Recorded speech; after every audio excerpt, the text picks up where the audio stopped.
Mga kababayan, Assalamualaikum warahmatullahi wabarakatuh. Madayaw, maayong adlaw, kaninyong tanan. Magandang araw sa inyong lahat. Sa mga nakaraang araw, marami ang humihingi ng reaksyon, komento, o damdamin.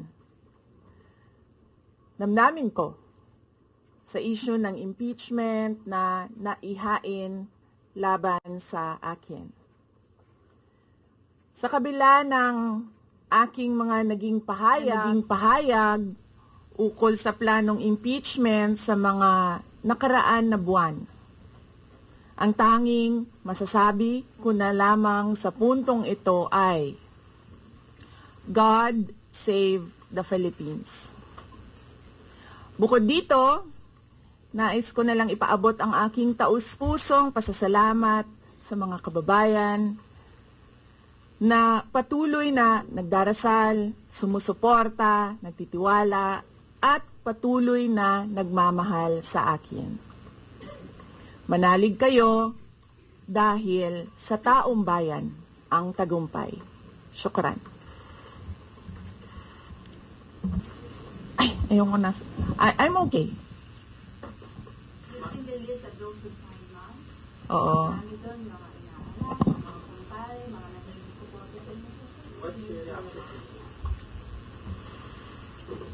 Sabi kasi, di ito lang daw basahin ko.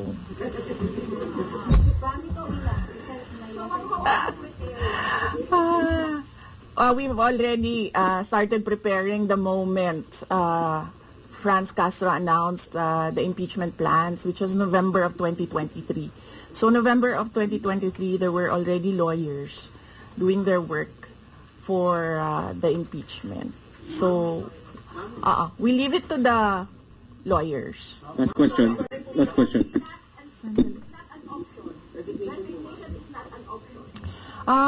Wala pa tayo doon, ma'am. Masyado pang malayo yung mga ganyan na mga bagay. Nandun pa lang tayo sa pagbabasa ng... Actually, ma'am, wala pa tayo doon dahil yung mga abogado lang yung nagtatrabaho. Hindi ko talaga alam kung anong ginagawa nila. But I have a meeting with them. Paniwala ko lang, no, if you have to explain or defend your signature in a yes petition for impeachment, then you feel that you have done something wrong. Kasi kung wala ka namang ginawang mali, bakit mo i-defend yung pirma mo? Thank so you. Yun yung paniwala ko. Ma'am, naniniwala po ba kayo na may gumalaw po for the impeachment? May gumalaw po na parang money for... I do not want to answer that question, yes. Ma'am, will be endorsing senators, lalo na po sa PDP slates, especially that may possibility na mag-overlap yung trial sa next Congress. Hindi pa namin napapag-usapan kung ano yung gagawin ko for the upcoming campaign and election. Pero nasabi ko na noon na patuloy yung trabaho namin, and isa sa mga trabaho namin ay gusto namin tumulong sa Commission on Elections in voter education, particularly yung wag mo ibenta yung boto mo, wag gumamit ng dahas during campaign and election day, yung mga ganon. Ma'am, payo niyo lang po sa ating mga kababayan sa nangyayari po ngayon sa ating bansa. Yes, sabi ko nga kanina sa statement ko sa ating mga kababayan na patuloy na sumusuporta, nagmamahal, nagdarasal, napakahalaga nun, ay manalig lang sila dahil sa taong bayan ang tagumpay.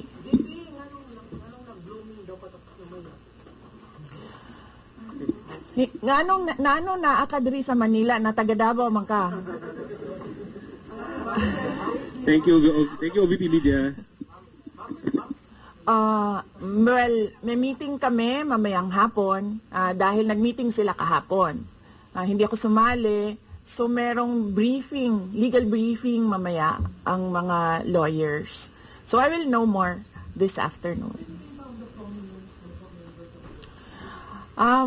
Pakikita nyo na yan pagpasok nila ng kanilang entry of appearance. Ma'am, tuloy po ang trabaho kahit may pinaghahandaan po kayo. Yes sir. Opo. Kakatapos lang po ng planning conference ng Office of the Vice President. So we did it last Tuesday, Wednesday, and Thursday para po sa 2025 and 2026. So for 2025, may mga maapektuhan ba na programs ng OVP? Yes, nag-announce na kami no na wala kaming wala kaming burial and medical assistance dahil tinanggal yung line na yon sa budget so hindi ka na pwede maglagay ng budget How doon. about the other programs now? Tutuloy siya. How confident are you that you won't be convicted in the impeachment court? Wala pa tayo. Masyadong pang malayo yan, ma'am. Wala pa tayo. Hindi pa natin inaano yan. Final question, please. Na-assess ngayon. Final question. Are you more decided to run in 2020? Okay. So wala pa tayo dyan. Wala pa tayo dyan. But nasabi ko naman 'di ba, paulit-ulit kung we are seriously considering that. But it's difficult to decide without numbers. So kailangan malaman yung surveys and numbers sa next year pa yun. Oo. Ron. What, are you concerned na yung possible consequence that you can be disqualified from public office kung magkaroon ng conviction? Yes sir, oo. Alam ko po yung penalties ng impeachment and the moment na nag-resign ako sa Department of Education, before ako nag-resign sa Department of Education, pinag-isipan ko na lahat yan. Sa Sir. ngayon ba, masasabi ninyo na lalo pa kayong nainganyo na ituloy ang pagtakbo sa 2020 presidential election? Nasagot ko na ata yung kanina sa question ni sir na nakaitim. Sir. Number one in the articles of impeachment was your assassination threat to the president. Do you regret making that statement last night? I did not make an assassination threat to the president. Sila lang nagsasabi niyan. Sila lang nagsasabi may assassination. Sila nagsasabi may assassin, may gunman. Next po, GDB. Not say that. Wala. Well, that is their prerogative as a body, no? So, we have to respect the Senate kung ano yung desisyon nila. Dahil sila yung mga nandoon sa loob. So far, you feel assured about your allies in the Senate?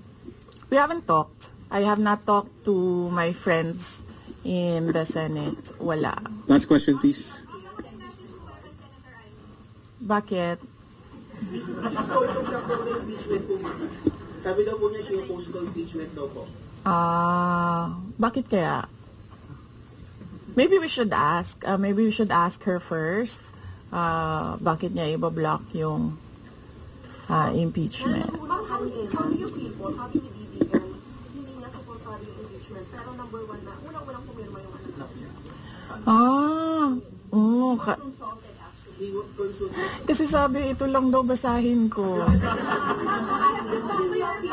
Yan, ang daming nagbabantay sa gilid. Nausap niyo na ba yung father niyo after your impeachment? Wala pa.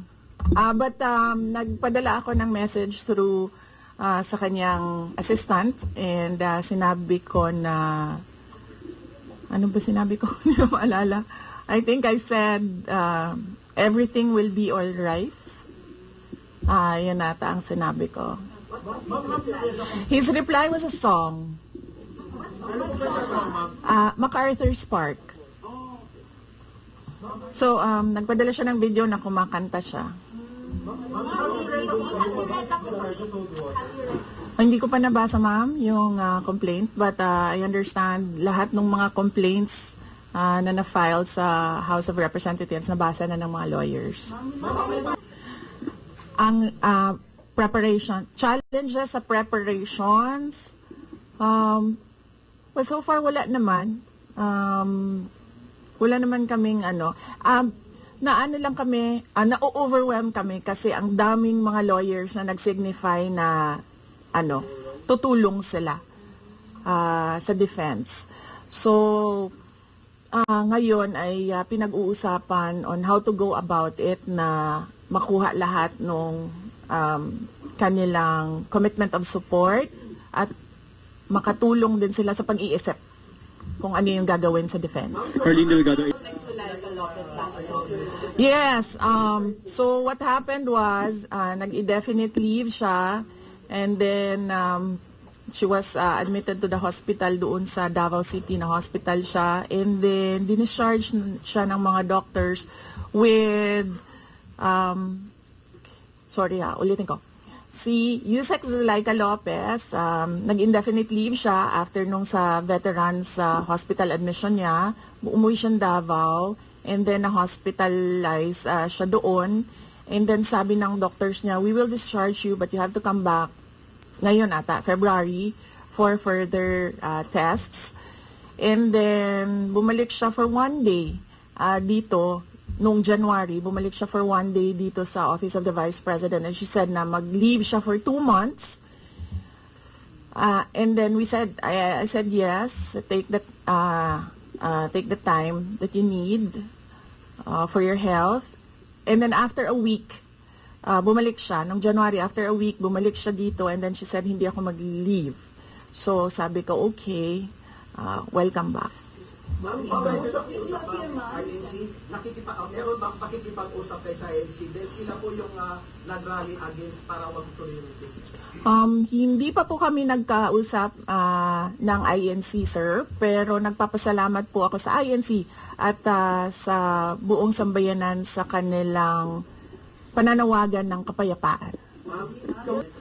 Hindi ko masabi yan ngayon, sir. Wala pa kami dyan. Miss Iz. Nagtanong ka na, mamula pa. Miss Iz.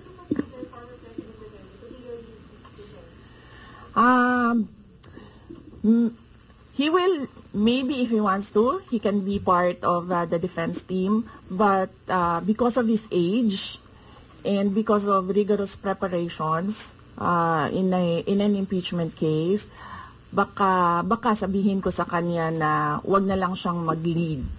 Dahil medyo may edad na si former President Rodrigo Duterte. He's already 80 years old this year. Ma'am, kumusta po ang staff ng OVP after they heard about the impeachment ko, ma'am? Ano po naramdaman po nila na you were impeached by the House? Ano po naramdaman ng staff ng OVP? Are they sad? Are they worried po ba, ma'am? Hindi ko alam din, pinagtatawanan lang nila ako dito sa gilid kasi hindi daw ako sumunod. Sabi, basahin lang daw talaga ito. Ha? Okay. Kung pwede namang hindi, and I understand, pwede naman. Hindi na. Oo. Kasi baka ma-intimidate lang sila lahat sa presence ko doon. May mga plano po ba kayo para itulak ang pag-audit, lalo na po sa mga kongresista natin na ginagamit ang pera o pondo ng gobyerno para ipag-block propaganda against you? Hindi ko na muna sagutin yung tanong na yan ngayon, ma'am. Doon muna tayo sa God Save the Philippines. Mika, orders. Dissuade or encourage your supporters in case they go to the street to rally? Sa panahon ngayon, ma'am, na sobrang mahal ng presyo ng mga bilihin, lalong-lalo na ng pagkain, sasabihin ko sa mga supporters sa taong bayan na unahin muna nila ang trabaho and negosyo nila kesa sa mag-rally sila sa mga daan. Dahil marami o lahat tayo breadwinners. So merong mga bata o merong mga kapamilya na nagdedepende sa atin. At tayo naman ang social media capital ng buong mundo. Kung gusto talaga nilang magsalita at tumulong, doon na lang sila sa social media kung saan nakakatrabaho pa rin sila. Pero nagagawa nila kung ano yung nararamdaman nila na gusto nilang gawin. At yun ay magsalita at marinig sila ng taong bayan at ng mundo. Mika Flores, orders. Are you not confident that you have enough allies to avoid a convention in the Hindi ko pa naisip yan, sir. I've not counted numbers of votes in the Senate, so we are not there yet. We are still, the legal team is still in the preparation of the defense and what we will do moving forward.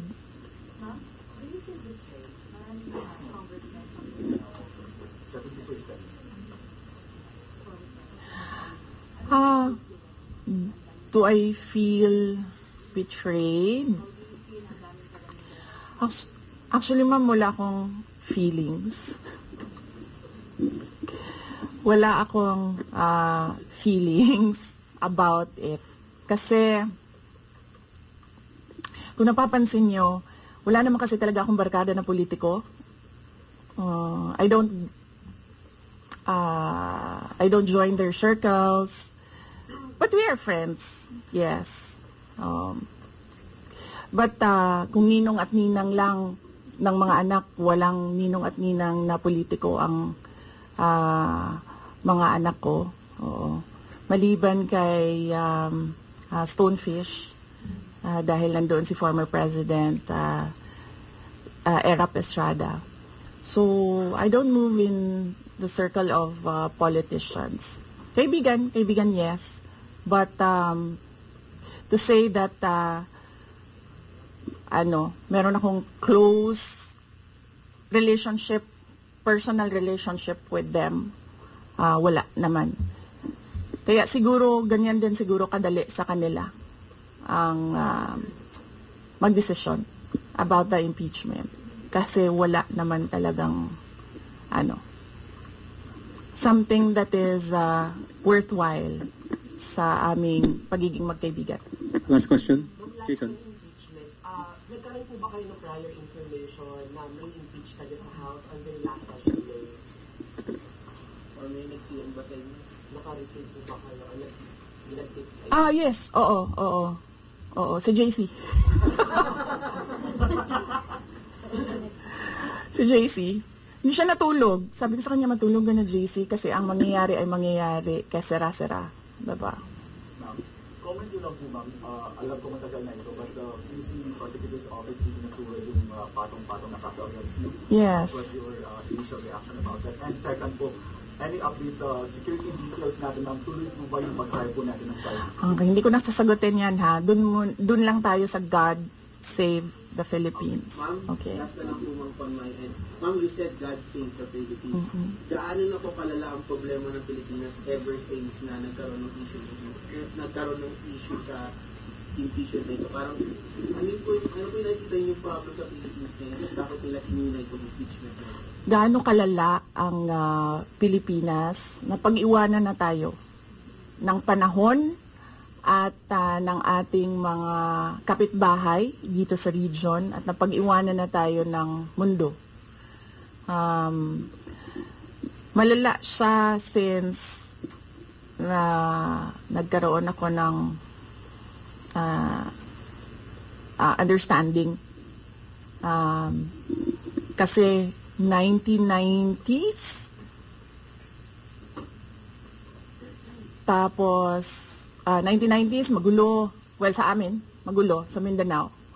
And then, ngayon, nagbabadya ang gulo sa Mindanao. So, parang wala namang nagbago. So, malala. Sobrang malala. Dahil, kung nakakausap mo yung mga tao na arawan yung kanilang sweldo, yung pera nila hindi na talaga sapat para sa pagkain, para sa kuryente, para sa bahay, para sa tubig, para sa pag-aaral ng kanilang mga anak. At kung basihan natin yung pag-alis ng mga Pilipino sa sarili nilang bansa ay sobrang malala dahil sobrang dami ng ating mga kababayan ang pumupunta, nakikipagsapalaran sa ibang bansa dahil wala silang makita na pag-asa, wala silang makita na oportunidad dito sa ating bayan. Kaya parang nakakaawa na tayo dito sa loob at nakakahiya yung estado natin kapag iniligay mo siya in a global stage na kung saan pinapanood tayo ng ibang mga lahi at ibang mga bansa. And because of that, tapos na tayo. Diba? Maraming Thank you. salamat Thank you, sa oras Salamat. ninyo. Magandang umaga. Oh yeah. Yes, happy Valley. Oh, basing on the palakpak ng mga kasamahan ko sa Office of the Vice President, okay naman sila.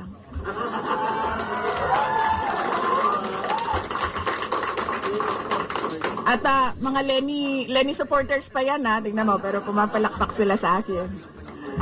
No, Valentine's? Yes, Valentine's. Alam nyo, mas masakit pa ang maiwanan ng boyfriend o girlfriend kesa ma-impeach ka ng House of Representatives.